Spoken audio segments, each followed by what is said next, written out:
जालिंद्रनाथ और शिष्य कानिफनाथ की कथा बहुत समय पहले नाथ संप्रदाय के सिद्धों में एक महान योगी हुए, जालिंद्रनाथ जी।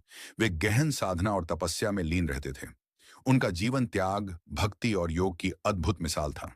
जालिंद्रनाथ जी के शिष्यों में सबसे प्रमुख और प्रिय शिष्य थे कानिफनाथ जी। कहते हैं कि कानिफनाथ जन्म से ही एक विलक्षण बालक थे।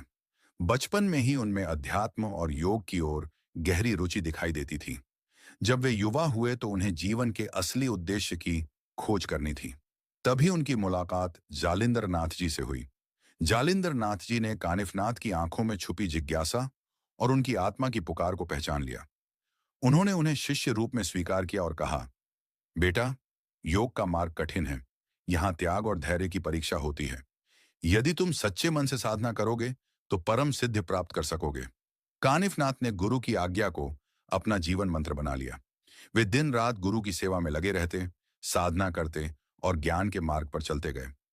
समय बीतने पर जालिंदर नाथ जी ने उन्हें अनेक सिद्धियां और गूढ़ विद्या सिखाई। कानिफनाथ जी ने ध्यान, मंत्र और तपस्या से अपार बल प्राप्त किया। वे केवल एक शिष्य ही नहीं रहे, बल्कि स्वयं एक महान सिद्ध योगी बने। नाथ संप्रदाय की परंपरा में कहा जाता है कि जालिंदर नाथ और कानिफनाथ का रिश्ता केवल गुरु शिष्य का नहीं, बल्कि आत्मा और परमात्मा के मिलन जैसा था। गुरु ने शिष्य को ज्ञान दिया और शिष्य ने गुरु के उपदेशों को पूरे जग में फैलाया।